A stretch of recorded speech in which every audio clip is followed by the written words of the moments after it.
avid readers, book nerds, or casual observers. Welcome to the read-along brought to you by the Lit Roundtable. I'm Anna. And I'm Joseph, and this is our discussion of the Lies of Locke Lamora, Book 1 of the Gentleman Bastard series by Scott Lynch.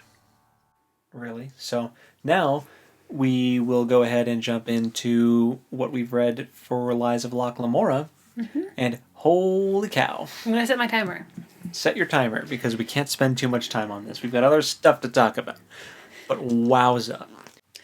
The first chapter, remind me what happens, because I read that one a little bit ago. That chapter is what happens to Locke when he's dressed as the Grey King. Right, when they chuck him out in the barrel. Yes. And Jean and Bug. Does this one it picks up with right after Locke has been thrown in the... Yeah. Right? Because Jean and Bug are trying to get him out of that canal that he got chucked into. Yes. And those nasty crab spider things attack them. Right, that's chapter 10. Called Teeth Lessons. Yeah. So they got Locke out.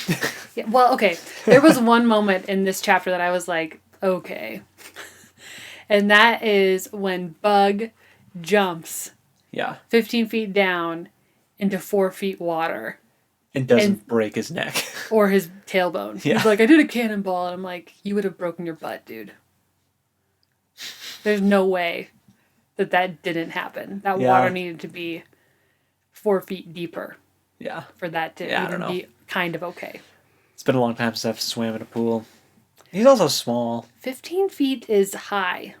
15 feet is like jumping off of, like, my roof. Yeah. Into 4 feet of water.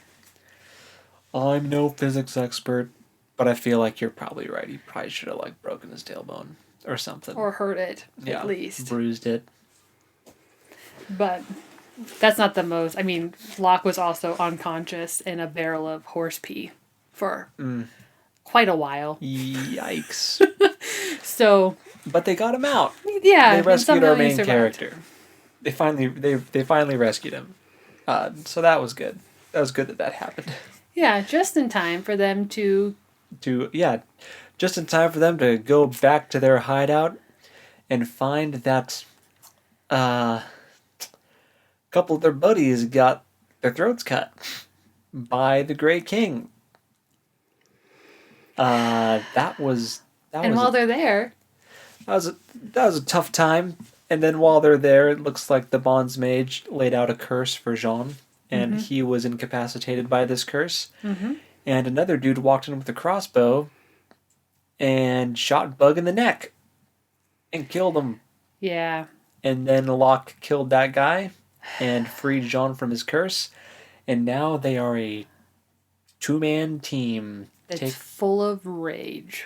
They are out for revenge. Yes. I hope that they succeed, because I am so sad. I think it's funny because I think a few sessions ago we were talking about tropes. You talked about how you hate it when the main character's only motive is revenge.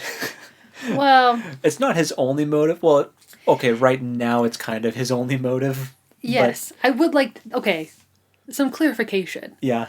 This is revenge for characters that we have come to love. Yeah. It's revenge not just in the first chapter. Yeah. I'm not about it. Yeah. This revenge in the last quarter of the book, yes. Uh-huh. That's fair. Because I feel it. Yeah. I need justice for Bug. Yeah. Yes. And the Sansa brothers, they're never gonna cheat anybody at cards again. Yeah. Bugs Bugs, oh, that was so sad, because he was like, am I a real gentleman bastard? Oh, and he just so badly wanted someone's approval. Yeah. And, yeah. It was so sad. It was real emotional. That ends, I think that chapter just ends with them plotting their revenge. You're right. Chapter 10 ends with them, deciding that they're out for blood. Yeah. And they're concocting a plan. Yes. And then the interlude is fantasy football. And it is the most buzzkill thing I've ever read. And I'm sure it's important, but I was just like, the whole time I was reading it, I was like, I do not care about this. I'm sorry, Scott Lynch, I do not care. Yeah, what we mean about fantasy football is it's like an interlude about a sport that they play in Camor that's kind of like football. And it's basically just a story about how Camori people hold grudges and will literally kill you because of a grudge. Years and years later. Yeah.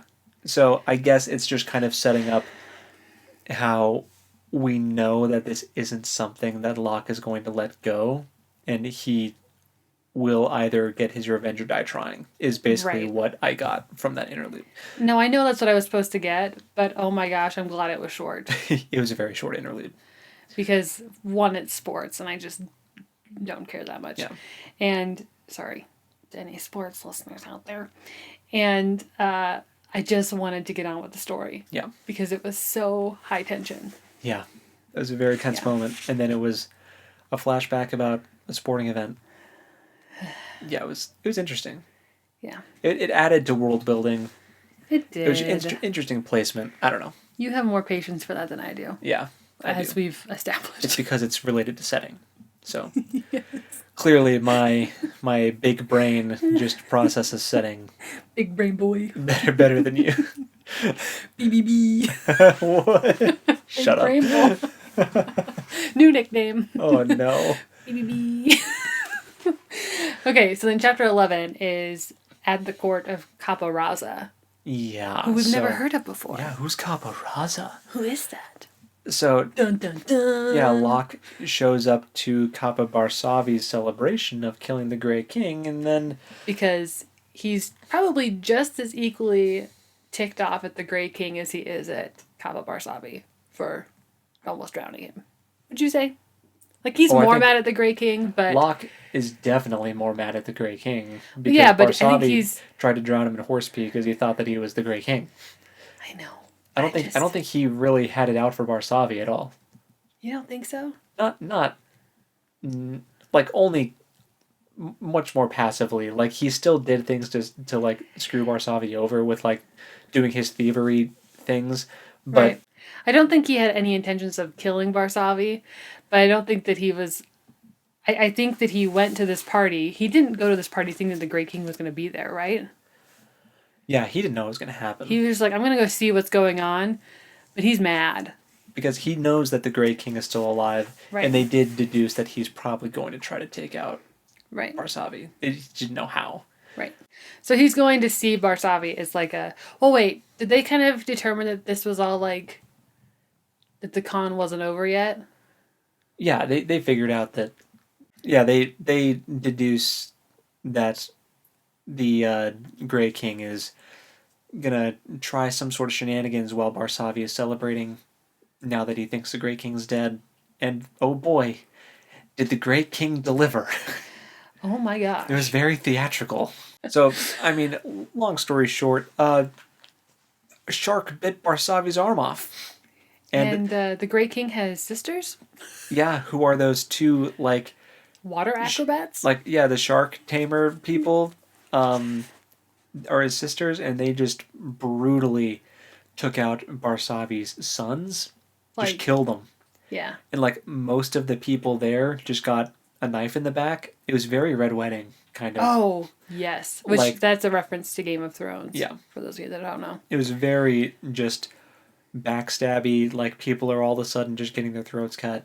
And bloodbath. And Barsavi's arm is getting ripped off by a shark. And then...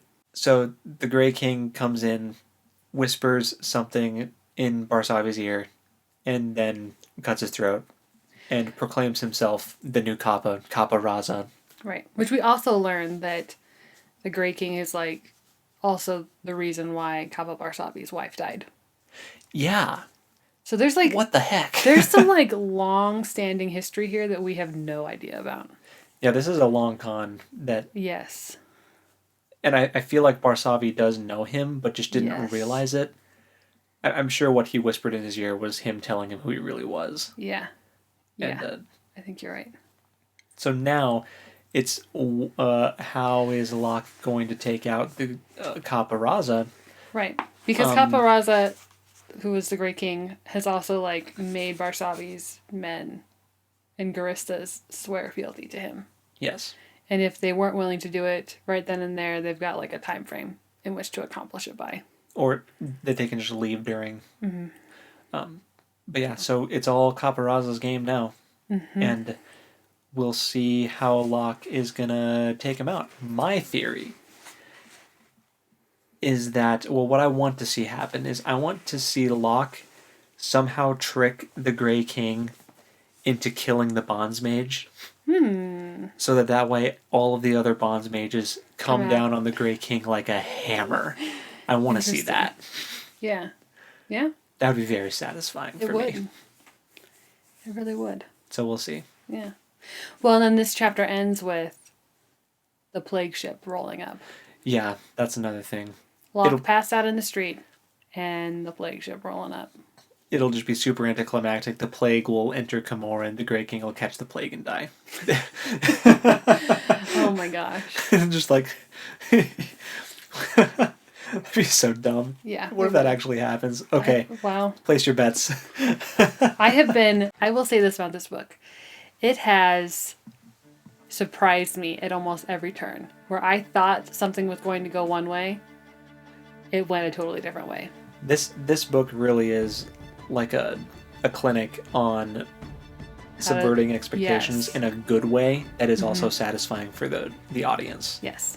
So, very good. Good job, Scott Lynch. If you're not reading it, what are you doing? You should read it. Even though we've spoiled a ton of stuff for you. Yeah, what are you doing? You should still read it, because we're giving very, like, condensed versions of for sure. what's happening. Which, on that note, this reminds me about the housekeeping thing we're going to go over. Yep. So that'll be it for our discussion today about this. And that concludes today's discussion on the Lies of Locke Lamora. Look forward to our next discussion. Until then, happy reading.